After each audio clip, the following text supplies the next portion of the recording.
Work of Donald Ewen Cameron, From Psychic Driving to MK Ultra.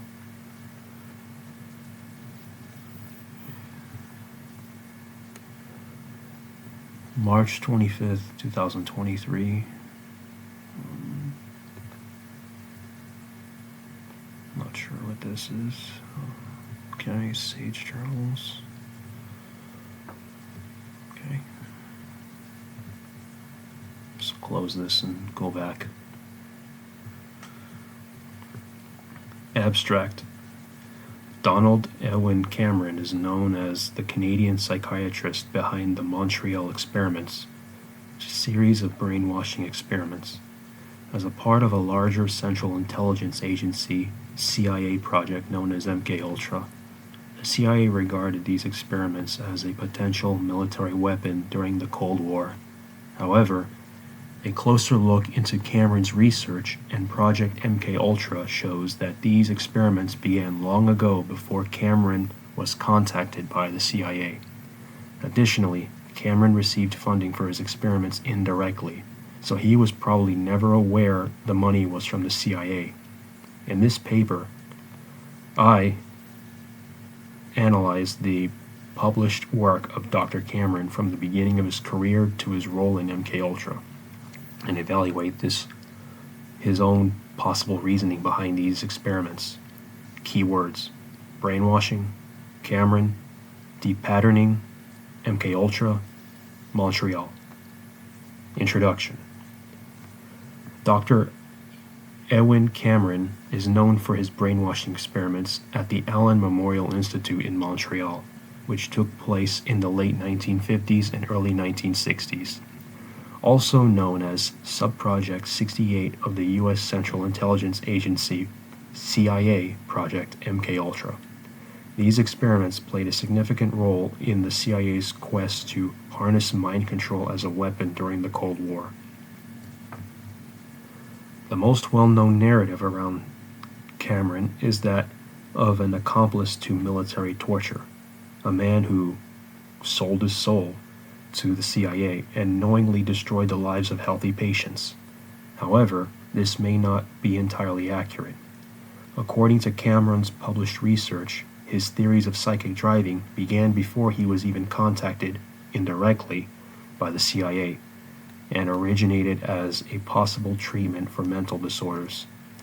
Throughout Cameron's career, much of his work was focused on searching for a cure for schizophrenia, and his depatterning treatments that devastated many lives began with the same goal. Moreover, the CIA officers communicating with Cameron claimed to be from the Society for the Investigation of Human Ecology, so it is entirely likely that Cameron was never aware his research was intended to be used for military purposes. In addition, Cameron was one of the psychiatrists present at the Nuremberg trials to evaluate the mental capacity of the accused. These trials served as a lesson to the world on the importance of ethical research practices, and, like most people, Cameron concluded that the experiments were horrific. Thus, we are left with the question: how did Cameron become the mind behind such heinous experiments? In this paper, I shall give an overview of Cameron's published research, what made him the ideal candidate for MK Ultra, and finally, his own most plausible intentions as a psychiatrist and a researcher. Just going to scroll back up briefly. Right beneath the title of the article, you have the name Jordan Torbay. I'm not sure if that's the author of this article. Sorry for not knowing that in advance, but I'm just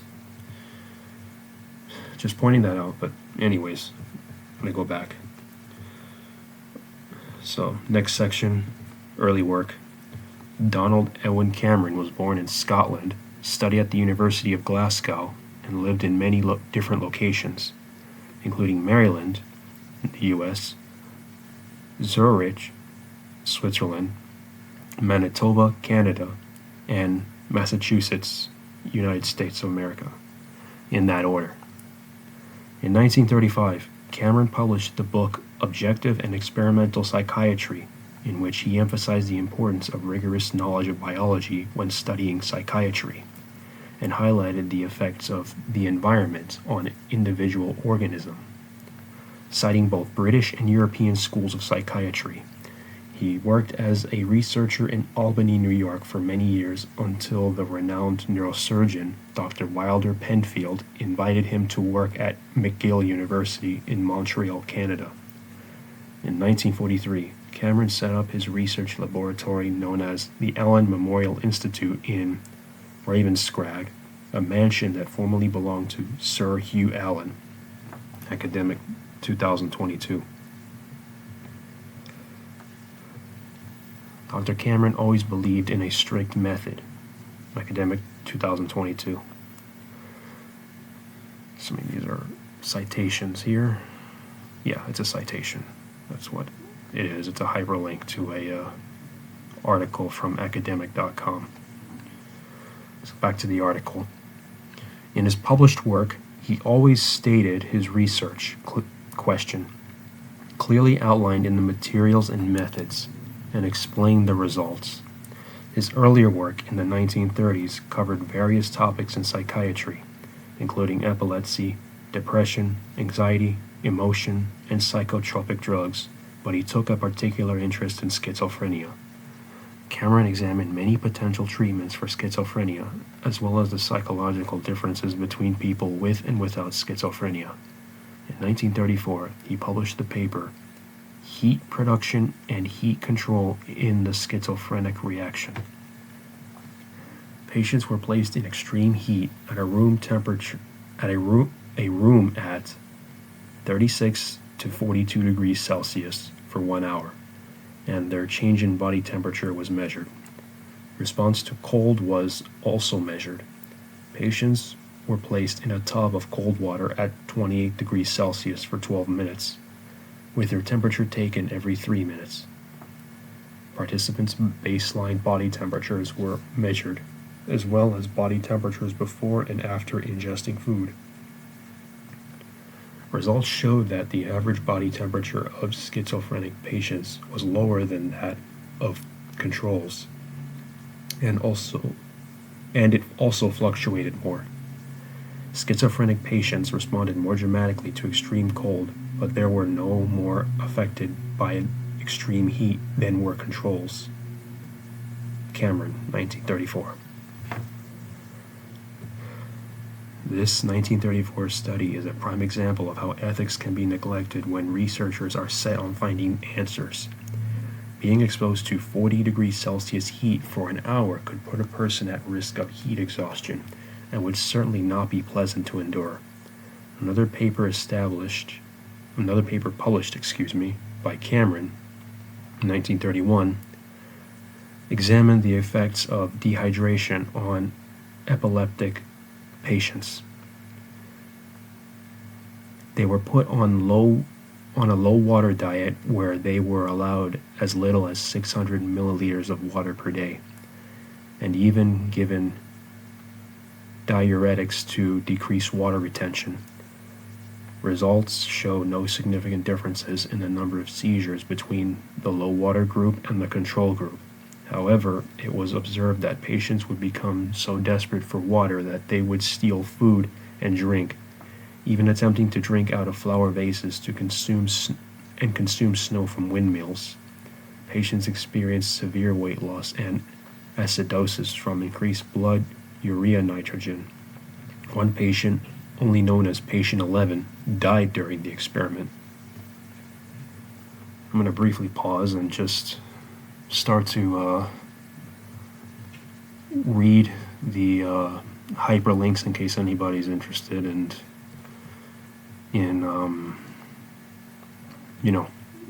just where they can read more. So going back to here, the early work section of this article, the first citation is Cameron D.E., 1935, Objective and Experimental Psychiatry, New York, Macmillan Co.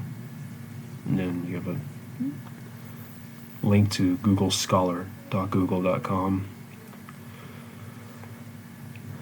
The second one is part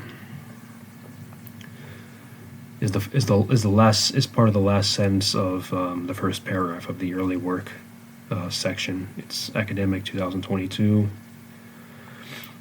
So, yeah, that was the one I mentioned before. The third hyperlink is from the first sentence of the second paragraph, and it links to what looks like it is the same website. So it's, en-academic.com /dic dic.nsf/en-wiki/462457. Okay. Let me just scroll down briefly.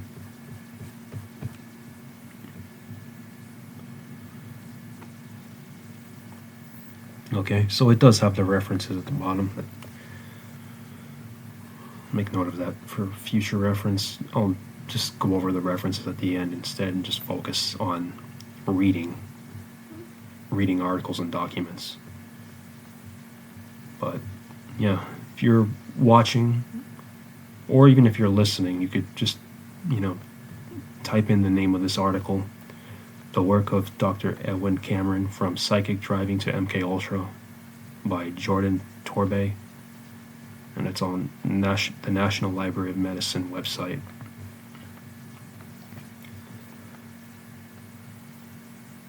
So back to the reading. Okay. Nuremberg trials, next section. When we think of unethical experiments, what immediately comes to mind is the Nuremberg trials after World War II. One of the psychiatrists present at the Nuremberg trials was Dr. Ewen Cameron himself. He was sent, along with other British, French, American, and Soviet psychiatrists, to evaluate the mental state of Rudolf Hess. Academic 2022. Deputy Führer of the Nazi Party and a fanatically loyal underling of Adolf Hitler. Hess had been a part of the German military since the age of 20 during World War I and had been in awe of Hitler since hearing him speak publicly. Hess first served as Hitler's secretary and was then appointed as chairman of the Central Political Commission of the Nazi Party and SS General in 1932. Before eventually being named Deputy Führer, a mainly ceremonial position, in 1933. Hess has many times been described as blindly obedient and loyal to Hitler, comparable to religious fanaticism. When captured by the British, he was declared mentally unstable, and even Hitler deemed him insane. Citation: The History Place, 1996. At the Nuremberg trials, Hess was evaluated by multiple psychiatrists to ensure that he was mentally competent to stand trial. According to Dr. H. Lehman, patients' insanity levels should be classified between 1 and 4, Roman numerals, with 1 being normal and 4 being acutely unstable. Lehman classified Hess as, I'll just say, level 4 psychotic. I just added that note in there. But back to the reading. Sorry.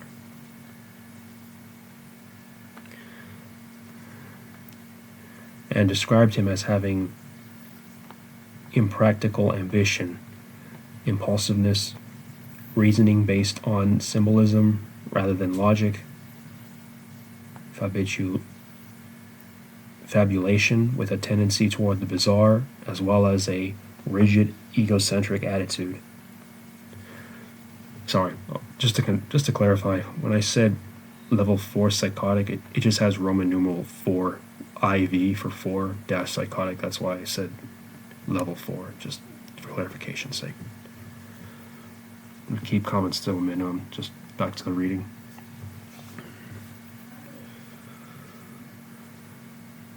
Reasoning based on symbolism rather than logic, confabulation with a tendency toward the bizarre, as well as a rigid egocentric attitude, traits that point to schizophrenic personality disintegration. Citation, Lemon N.D. However, when Cameron examined Hess, he observed that his symptoms of memory loss were inconsistent with those of a normal amnesiac. And just as a quick side note, when I say citation and then a name and date, that's just referring to what appears on screen in the article, because it links to a citation.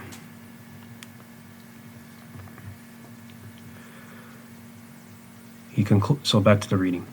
He concluded that a part of the memory loss is simulated, and it is probable that the hysteria or unconscious part is rather superficial, saying that this pretense of amnesia was originally developed consciously as a protective measure, but had become unconscious in part.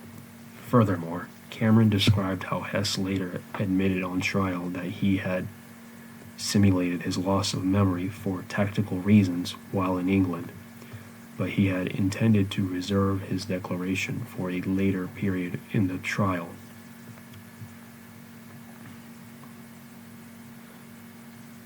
Looks like a citation. Cameron, Lewis, and Schroeder, N.D. While Hess showed other signs of great instability, citation, Cameron et al., N.D., he was ultimately declared fit to stand trial, and subsequently sentenced to life in prison. At the age of 92, Hess committed suicide in prison. Citation, The History Place, 1996.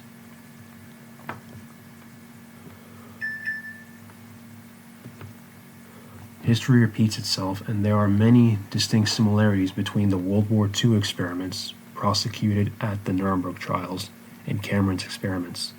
They were both conducted during periods of political unrest. Many of Cameron's experiments took place in the 1950s, when facing the threat of nuclear war. Among the World War II experiments were extreme cold experiments at Dachau, where victims were placed in the vats of cold water or outside extremely cold conditions, while experimenters recorded their physiological reactions. Citation, Tyson, 2000.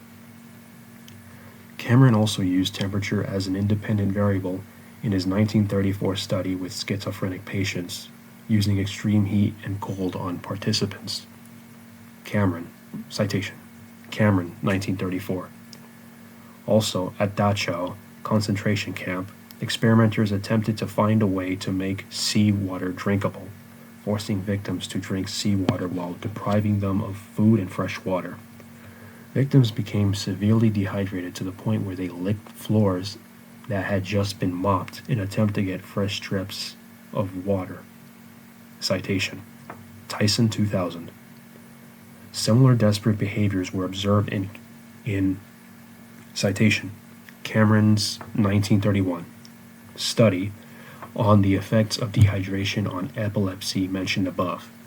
However, World War II experiments measured physical responses to various illnesses and injuries, whereas Cameron's infamous experiments in Montreal were primarily psychological.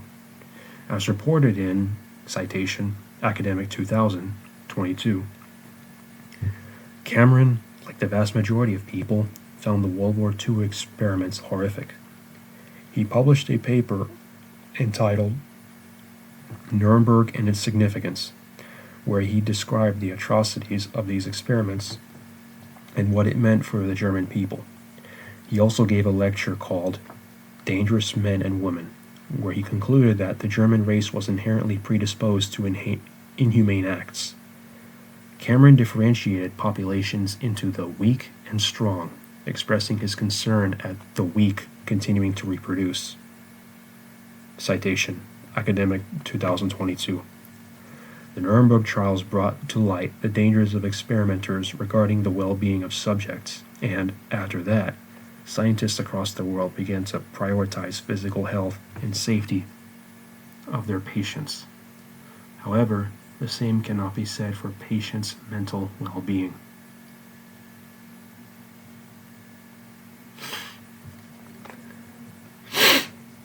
MK Ultra. During the Cold War era of the 1950s, the possibility of a nuclear war with the Soviet Union was such an existential threat that the CIA was determined to make use of the most powerful weapon that they could, the human mind. Mind control was not new to the CIA. In the early 1950s, Project Bluebird was already testing the waters. When Sidney Gottlieb was hired to the CIA in 1951, his supervisor, Alan Dulles, instructed him to advance the field. Project Bluebird was expanded and soon became known as Project Artichoke, led by Gottlieb. In the early 1950s, the CIA believed that the Russians and the Chinese already had a handle on mind control techniques. Techniques citing brainwashing to explain their immense power over citizens. Determined to keep up in the arms race, American researchers, led by Gottlieb, began experimenting with interrogation techniques and use of psychotropic drugs, much of which would now be classified as torture. After extensive research into mind control techniques, Gottlieb set out to establish a bigger, more ambitious project to discover the secrets of brain warfare once and for all. In 1953, Gottlieb's proposal was approved by Dulles, which was from then on known as MK Ultra. Citation: Kinzer, 2019, 99. Throughout the search for the secret behind mind control, many people from different backgrounds were recruited, including James Hamilton, Dr. Robert Hyde, page 100, and Dr. Louis Jollyton West, page 88, who were all American psychiatrists. Hamilton worked at Stanford University, and he became the researcher behind subprojects 2, 124, and 140. Subproject 2 examined how synergistic activity of drugs can eradicate consciousness completely, as well as ways to open a person as ways to drug a person without their knowledge. Subproject 124 tested whether inhaling carbon monoxide gas would induce a trance, and Subproject 140 tested the psychological effects of thyroid hormones.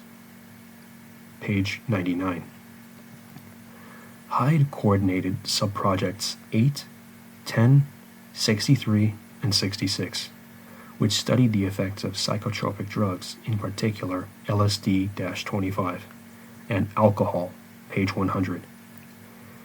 West was paid $20,800 by the CIA to test the effects of dissociative drugs, page 88. As drugs were a key area of research, pharmacies and pharmacologists were also key allies.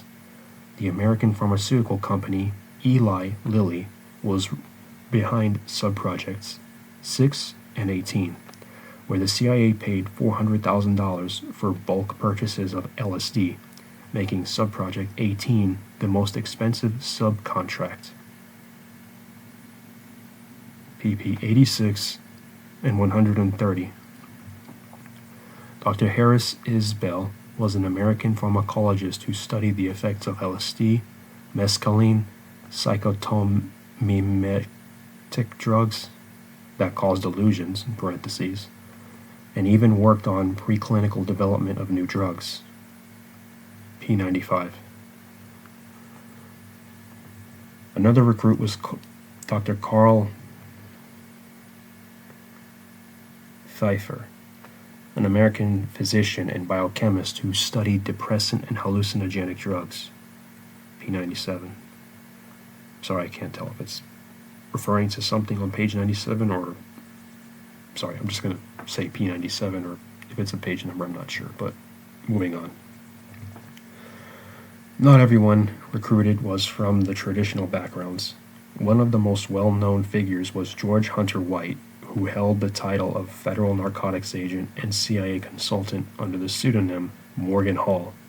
In temperament, White was vastly different from many of the CIA's allies. He had a sadistic streak and was well versed in the illegal underground. He gained visibility for exposing a Chinese-American opium ring, having been initiated into the inner circles and facing death by fire should he betray them.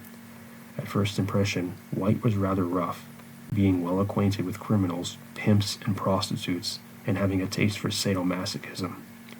Despite their differences, White and Gottlieb soon became close comrades.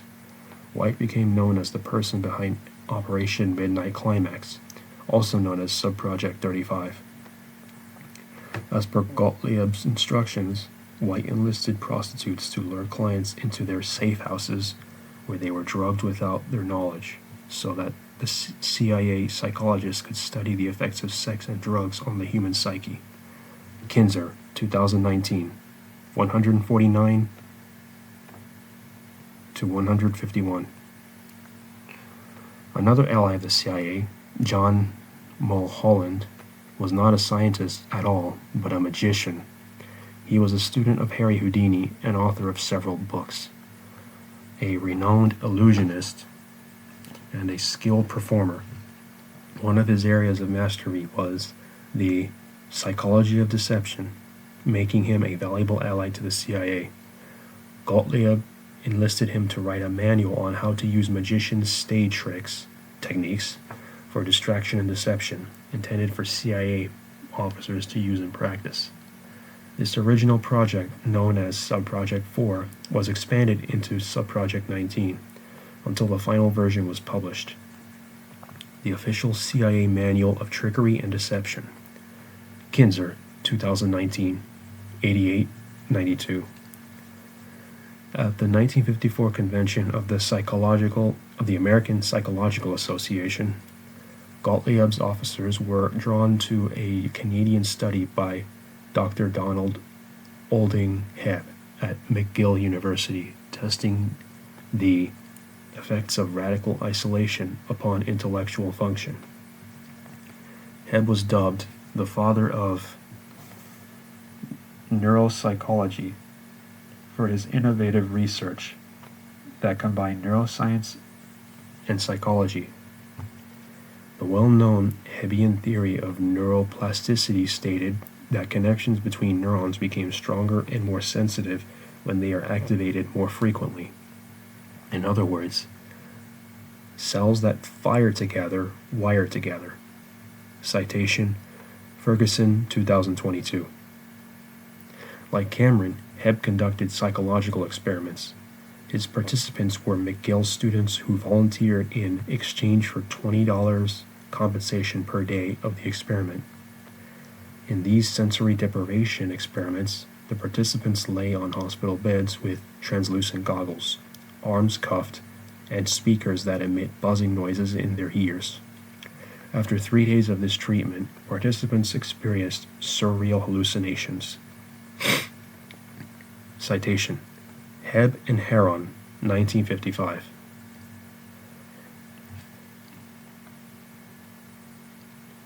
After further investigation into Dr. Hebb's research, CIA officers became more interested in a colleague of Hebb, Dr.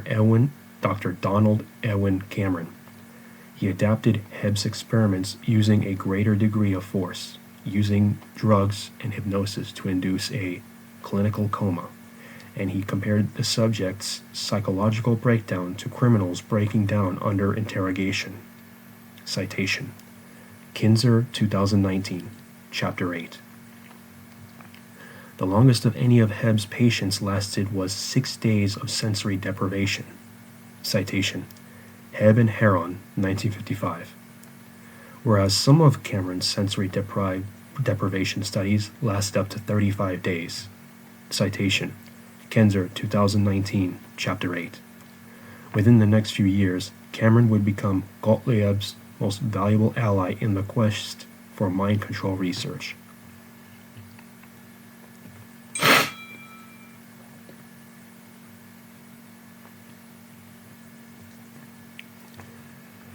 One moment. I'm back. Psychic driving and depatterning. In 1953, Cameron developed the theory of psychic driving.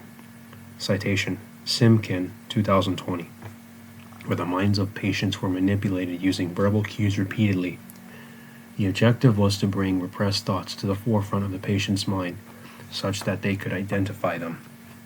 These cues could either be recordings of the patient's own statements, autopsychic driving, or spoken by an experimenter, heteropsychic driving. In a study by Cameron, 1956, a high-fidelity magnetic tape recorder was used to record a 40-year-old female patient's own verbal cues. She was then forced to listen to her own emotionally charged statement, quote, "If you don't keep quiet, I'm going to leave you behind," end quote. A statement originally said to her by her mother has stayed with her all her life. Over the course of 45 repetitions, the patient expressed her distress, begged the experimenter to stop playing it, turned red, and began to hyperventilate, started shaking, and continued to shake after the recording was stopped. In this study, heteropsychic driving was also used on patients for 10 to 12 hours, sometimes during sleep. Sodium armbarbital was used to put patients in a clinical coma in order to extend the periods of psychic driving for up to 20 hours a day over a period of 10 to 15 days. Excuse me. In this paper, Cameron cited Hebb's Cameron cited Hebb's, quote, psychological isolation, end quote, techniques to decrease defense mechanisms, where a patient was placed in a dark, quiet room with goggles covering the eyes, and prevented from touching his or her own body as a way of, quote, interfering with his self-image, end quote, and decreasing his, quote, expressive outflow, end quote. Cameron also experimented with stimulant drugs such as desoxyn, Desoxyn, that's how you spell it, and mentioned the possibility of using hypnosis. Throughout these experiments, Cameron carefully observed patients' responses and identified 6 major classes of responses. A 50-year-old female patient listening to the recorded statement, quote, "That's what I can't understand, that someone could strike at a little child," end quote, showed an, quote, immediately constructive response, end quote, i.e., severe distress after 10 repetitions. A 28-year-old woman listening to the statement based on her childhood difficulties with her father showed a, quote, partial block, end quote. According to Cameron, the, quote, intensity of feelings, end quote, from the experiment led to a reduced ability to communicate with her therapist. The, quote, rejection and later acceptance, end quote, response was supposedly common among patients put under prolonged periods of sleep where the patients, quote, reject, end quote, the statement for up to 10 days before internalizing it. A young woman demonstrated the, quote, rejection and escape response, end quote, after listening to a statement on her supposed sexual desire for her father. She became angry and hostile towards the therapist, then quit therapy until she was later admitted to inpatient treatment, quote, deeply disturbed, end quote. The, quote, continued action, end quote, response was seen in an anxiety patient who, after listening to a, quote, reassuring statement, end quote, over a period of 8 days, stated that she found reassurance in this statement when she felt afraid. Just as a quick side note, this is probably going to be obvious to, I'm sure, a lot of people, but I'm going to say quote when I'm beginning a quote and end quote when the quote is finished. So, back to the reading.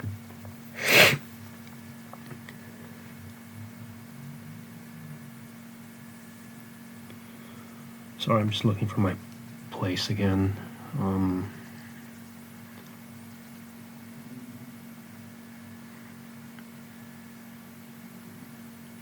Okay, so back to the reading. Finally, the, quote, development of defenses, end quote, as a response was seen after long periods of heteropsychic driving, included a woman who underwent a minimum of 25 hours of psychic driving, part of it under LSD-25. She later stated that she could not remember certain themes of the psychic driving sessions, such as giving up drinking, and instead had an urge to drink, which Cameron described as an, quote, inversion of one of the heteropsychic driving themes, end quote. Citation, Cameron, 1956. End citation.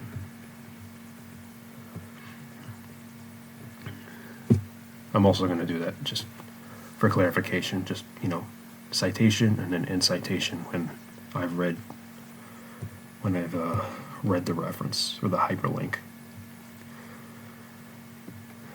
I'm gonna do it that way just going forward. If that bothers you, you don't have to listen, or you can just, read it yourself, since this is voluntary. So, back to the article. In another paper, citation, Cameron, 1957, end citation, described psychic driving as having the ability to, quote, activate and bring progressively into his awareness more recollections and responses generally from this area of the repeated statement, end quote. When he claimed the end goal was to be, quote, the accelerating of therapeutic reorganization, end quote, most of the patients instead experienced a form of mental, quote, depatterning, end quote, leaving them dysfunctional. This experiment took place in 1954 to 55 and involved a 10 to 30 minutes of auto-psychic driving. A patient's own recorded statement of roughly 20 seconds, described as a, quote, dynamic implant, end quote, was recorded on a magnetic tape, stored on a 14-inch record, and played to the patient via a high-fidelity phonograph. Patients showed a great deal of distress. One patient came into the therapy session in a pleasant mood, with nothing she wished to talk about, but throughout the 10 minutes of psychic driving became, quote, restless and anxious, end quote, begging the experimenter to stop. When asked how she felt afterwards, she answered, quote, it made me nervous all over again. Everything hurt me all over as it did before. My voice sounds like I'm going to die, end quote. This paper claimed that out of all psychic driving experiments, quote, in only one has there been seen a possible persisting trauma resulting from the implant, end quote. Experimenters began using headphones on patients to play the statement for, quote, greater impact, end quote. And patients compared it to hearing a voice in their own head. Experimenters also created a filtered record of the original recording, with a particular emphasis on treble notes, bass notes, low volume sounds, high volume sounds, or an, quote, echo back into the communication, end quote. When listening to the original recording, one patient showed, quote, no response, end quote, and afterwards she stated, quote, had no feeling at all as she listened. She was thinking of someone else, end quote. In contrast, after listening to a, quote, filtered, end quote, record, she said, quote, I feel like screaming and putting on a tantrum. The voice seemed to scream at me all the time. I feel trapped. I feel I can't talk to anyone, end quote. Cameron concluded that the psychic driving was supposedly most effective during the last 10 minutes of the therapy session, so the effects were not interrupted. He also considered the possibility of spending 5 minutes after the psychic driving, asking the patient about his or her experiment, which, according to Cameron, quote, probably tends to stabilize the implant, end quote. He observed the dynamic implant caused, quote, mobilization of action tendencies, end quote. The patient would become aware of the underlying issues expressed by the repeated statement, which, quote, facilitates problem identification by the patient and the therapist, end quote. Cameron also noted that the effects of the dynamic implant were dependent on 5 factors: the number of repetitions, the intensity of response, the patient's defense mechanism, the patient's own stress tolerance, and capacity for desensitization, i.e., how effectively patients could desensitize themselves to the implant. Citation, Cameron, 1957. In January 1957, Simkin, 2020, Gottlieb launched subproject 68 of MKUltra, in which the CIA began subsidizing Cameron's experiments, giving him $69,000 over the next few years. As a front, the CIA sent him funding via the Society for the Investigation of Human Ecology, classifying these experiments as civilian research in the eyes of Cameron and his colleagues. Kinzer, 2019, 139. As well as psychic driving, a brainwashing technique known as depatterning reduced patients' mind to an infantile state so that they can then be rebuilt according to the wishes of the experimenter. A paper by Cameron and Pand, 1958, reported this treatment on 26 schizophrenic patients, 16 with symptoms for 2 years or more, and 10 with symptoms for less than 2 years. Cameron cited a 1935 German paper by M. Sackel, claiming that a, quote, prolonged and severe so-called reversible coma, end quote, may be an effective treatment for cases that did not respond to other forms of treatment. Chlorpromazine and various barbiturates were used to induce a, quote, prolonged sleeping state, end quote, for 20 to 22 hours per day over a period of 10 days. After that, electroshock treatments began with the goal of, quote, complete depatterning, end quote, which developed in 3 stages. In the first stage, the patient had noticeable memory loss, but was still aware that he was in a hospital and could recognize doctors, nurses, and family members. In the second stage, the patient had, quote, lost his spatial and temporal image, but was conscious of these defects, asking questions such as, where am I? And how did I get here? While also showing difficulty with basic motor skills and incontinence. In the third stage, quote, his original delusional ideas, end quote, and, quote, all other evidences of his schizophrenic behavior, end quote, were, quote, completely absent, end quote. But at this point, the patient's mind had become an entirely blank slate. Citation, Cameron and Pand, 1958. Cameron's logic is not wrong. The delusions and hallucinations specific to schizophrenia have been eliminated, but so have virtually all other forms of cognition. Additionally, chlorpromazine was at the time being discovered as an effective treatment for manic or hypomanic states. According to a 1954 paper by Lemon and Hanra, I'm not sure if I said that right. See also, citation, Swazi, 1974, 153. It was likely the chlorpromazine rather than the electroshock treatments that, quote, cured, end quote, Cameron's patients of their positive symptoms of psychosis. In fact, Cameron may have known since his paper was published 3 years after Lemon's. Afterwards, the, quote, phase of rehabilitation, end quote, would begin, in which the patient was closely monitored by a caregiver and, if schizophrenic symptoms returned, electroshock is again intensified. Cameron and Pan, 1958.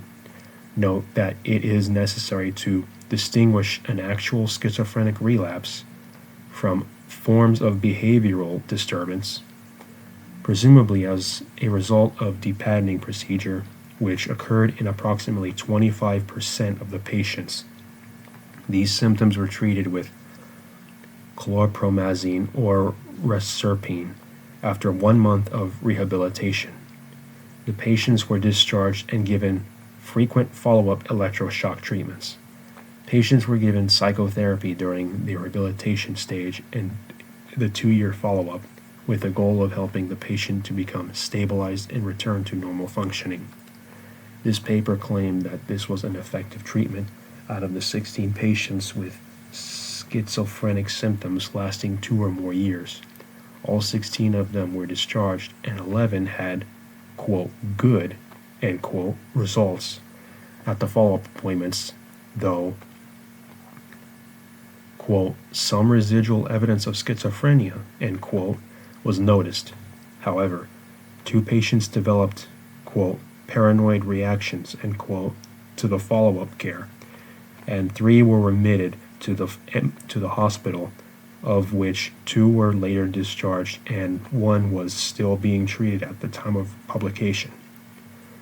Cameron concluded that the total depatterning was the most beneficial treatment for severe cases, claiming that, quote, recovery consists not in repair of damaged aspects of the individual's personality, but in a rearrangement, end quote.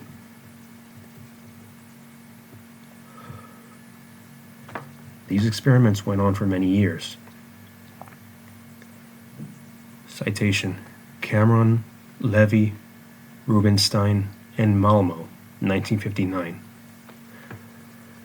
Studied psychoneurotic patients, including those with chronic anxiety, obsessive-compulsive disorder, schizophrenia, and seemingly minor issues such as passive-aggressive personality, aggressive type, and inadequate personality. The procedure consisted of 30 to 60 days of induced sleep, which recorded statements, mostly positive, encouraging, were played. Sorry, let me start back. The procedure consisted of a 30 to 60 day induced sleep, which recorded statements, mostly positive and encouraging, were played, followed by prolonged sleep and intensive electroconvulsive therapy. In cases where, quote, pathological behavior was strongly structured, end quote, followed by bromide administration to induce delirium, before playing the recording. Results showed consistent, quote, verbal acceptance, end quote, of the recorded messages, as well as, quote, acting out of content, end quote, of the messages. In a further study by Cameron, Levy, and Rubinstein, 1960, phencyclidine, PCP, a drug which blocks extraneous sensory output, was given along with chlorpromazine and barbiturates to put the patient in a passive receptive state with heightened awareness of verbal signals. Both positive and negative verbal signals were delivered via speakers in patients' pillows. This paper included an acknowledgement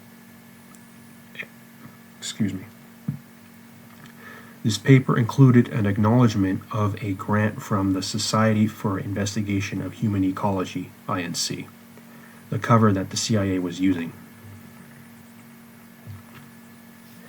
In another study, examining induced amnesia as a treatment for schizophrenia, Cameron, 1960,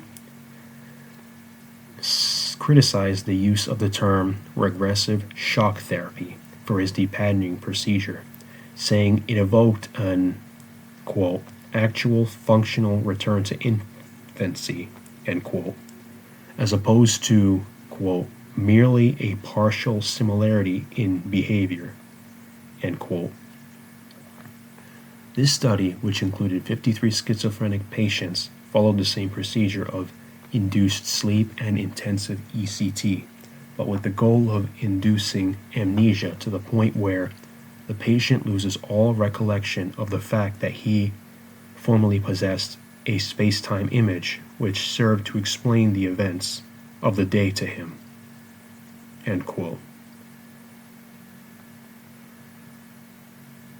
For a period of time, the patient, quote, lives in the immediate present, end quote, with a conceptual span, quote, limited to a few minutes and to entirely concrete events, end quote, but was gradually allowed to reemerge from this amnesia.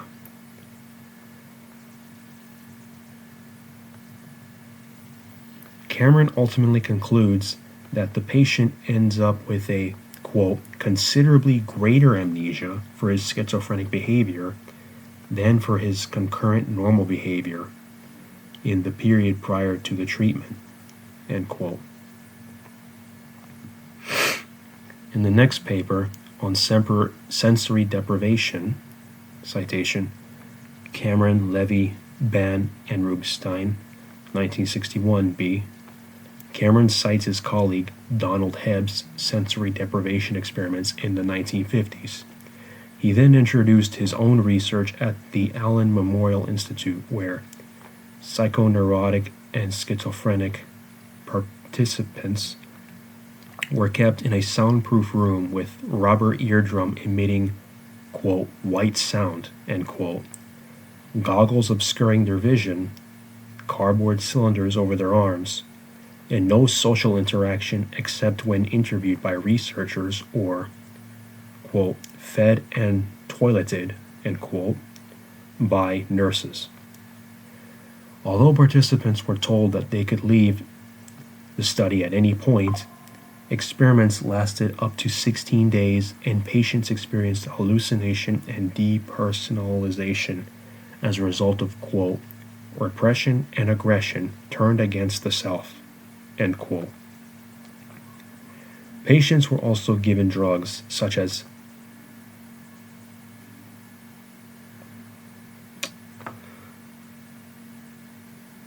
one moment, sorry.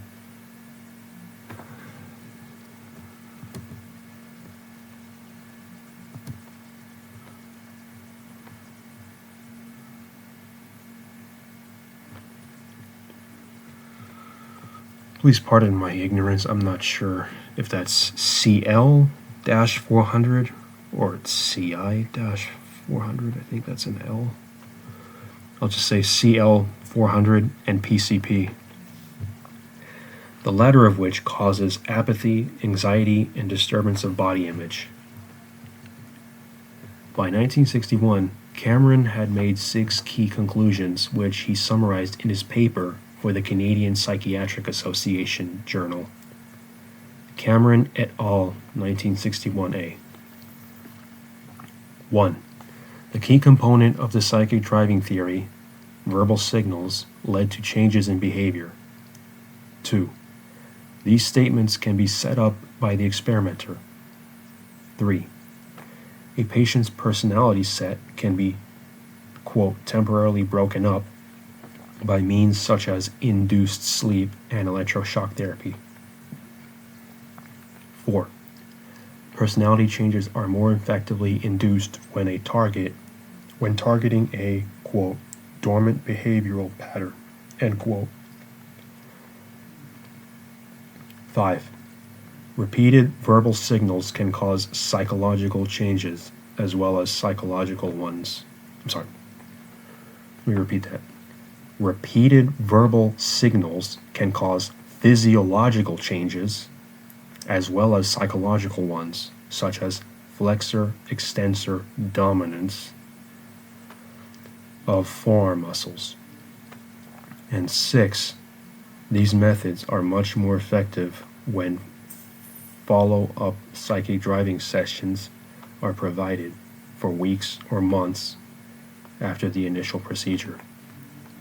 With these premises in mind, this study examined 10, quote, psychoneurotic, end quote, patients undergoing the psychic driving program.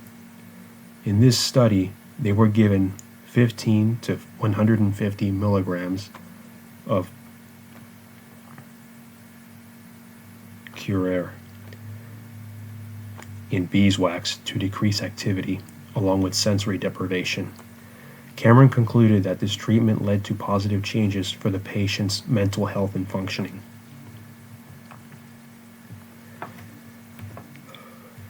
A paper in the following year, Cameron, Lorenz, and Hancock, 1962, described a study of schizophrenic patients who were given 3 barbiturates, veronal, seconal, and nembutal, as well as chlorpromazine to keep them asleep except for being wakened 3 times daily for meals and to use the toilet.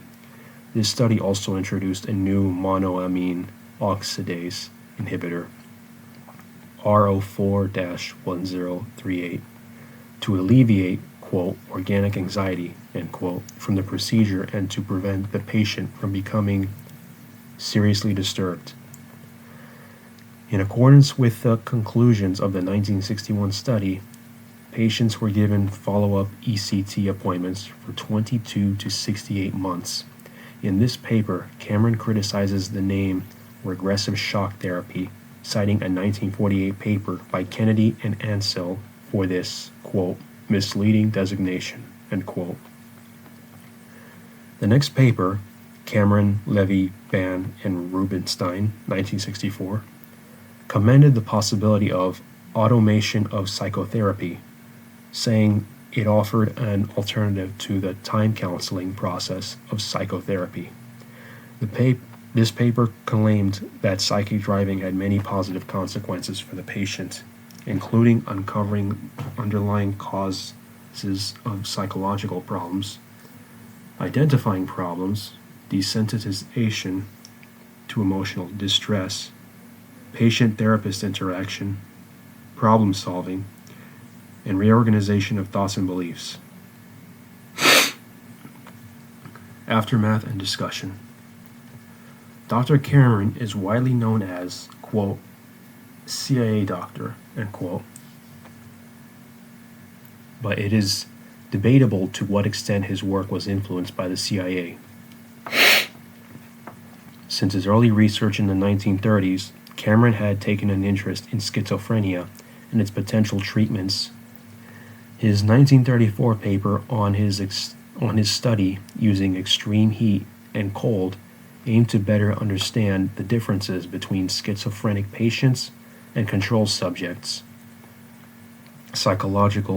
physiological responses to external stimuli.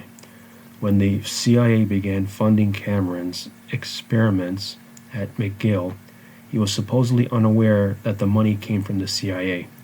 Cameron signed a contract in 1957 outlining the research he agreed to oversee. The breakdown of ongoing patterns of the patient's behavior by means of particularly intense electroshocks, depatterning. 2. The intensive repetition, 16 hours a day for 6 to 7 days, of the prearranged verbal signal. 3. During the period of intensive repetition, the patient is kept in a partial sensory isolation. 4. Repression of the of the driving period is carried out by putting the patient, after the conclusion of the period, into continuous sleep for 7 to 10 days. Citation: Kinzer, 2019, Chapter 8. This is essentially the same as the research he was already doing. According to Cameron's published work, there was no noticeable changes in the direction of the experiments before and after the contract was signed. To illustrate this, let us compare two of Cameron's papers, one published before and one after the grant. The first paper, titled Psychic Driving, was published in 1956 and set out to measure the effects of the repeated playback of verbal cues. Some patients were given amobarbital, some were given LSD-25, and with some patients, psychic driving took place during prolonged sleep and sensory deprivation. Cameron, 1956. The second paper, titled Effects of Repetition of Verbal Signals Upon the Behavior of Chronic Psychoneurotic Patients, was discovered in 1960 after Cameron had signed the contract with the CIA VA, the Society for the Investigation of Human Ecology, to cover the CIA was using to fund Cameron's experiments. This paper acknowledged a grant from the Society for the Investigation of Human Ecology. Citation: Cameron, Levy, and Rubinstein, 1960. Although patients were given a slightly different combination of drugs from those used in the 1956 study, both studies essentially had the same research question: how can repeated verbal statements, along with drug administration, affect patients' behavior? Both studies involved drugs, but were mainly focused on the effects of recorded statement. Both studies used statements played via speakers in patients' pillows, and both studies had similar lengths of psychic driving sessions. The 1956 study for 10 to 20 hour periods, and the 1960 study for 16-hour periods. Finally, both studies used patients with a variety of mental disorders and concerns, not just schizophrenia, and both studies ultimately caused far more harm than they claimed to fix.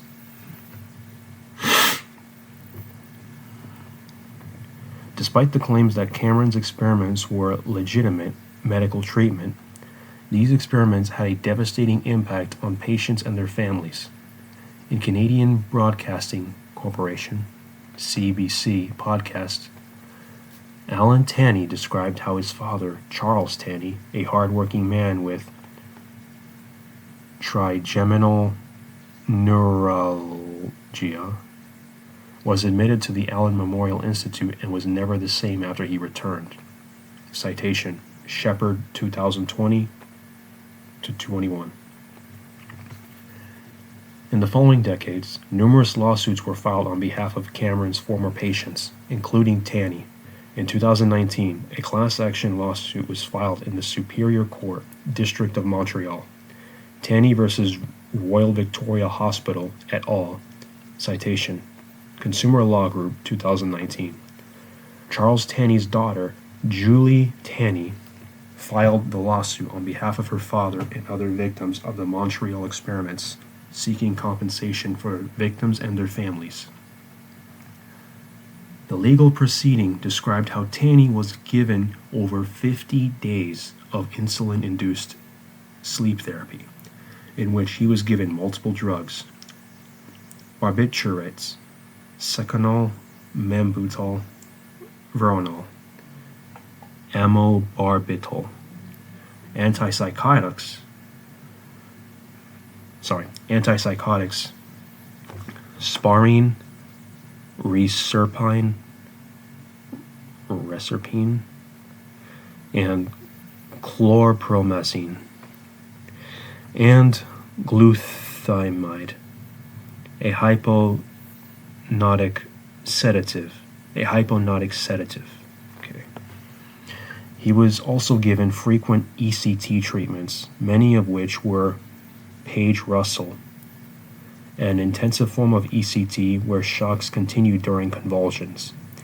After his treatments, Tanny experienced near total memory loss and disorientation, as well as incontinence, symptoms which never completely disappeared.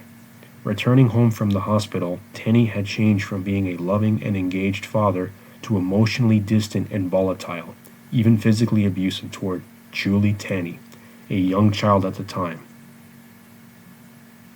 This class action lawsuit entitled all of Cameron's former patients to compensate for their injuries, and all family members and dependents to compensation for the loss of support and emotional trauma as a result of their relationship with the patients.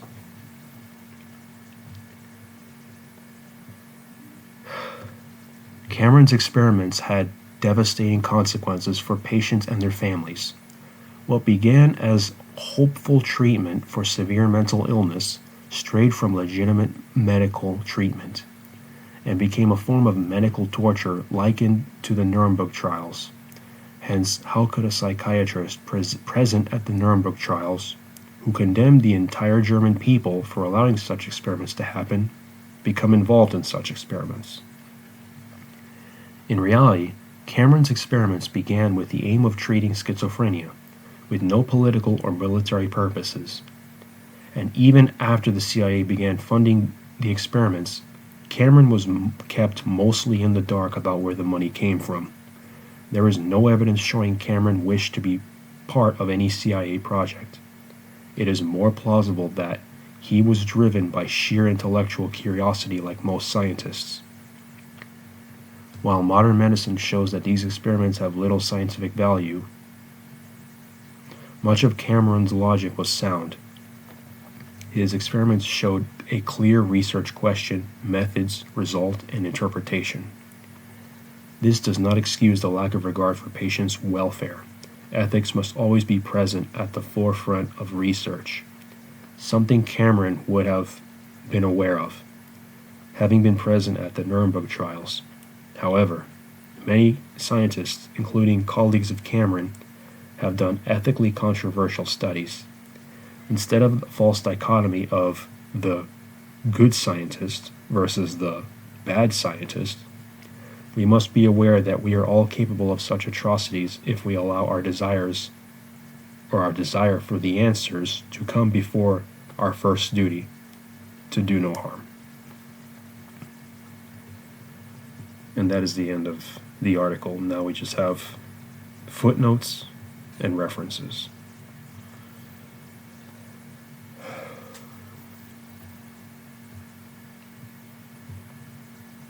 And just to put this out there, I actually agree with the last sentence. The last sentence of that article.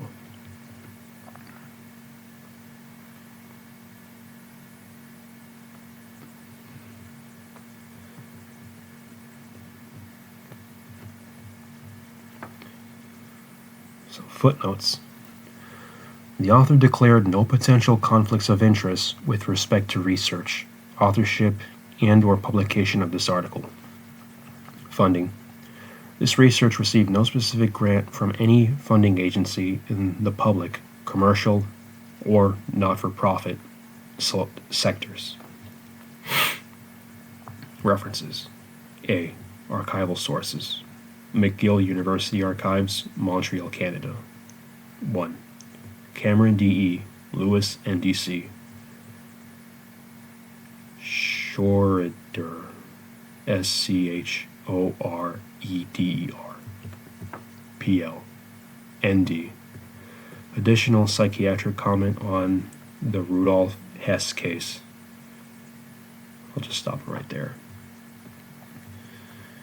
If anyone wants to read this, if you're listening to an MP3 version of this video, I'll just speak the URL. It is pmc.ncbi.articles/PMC10443815.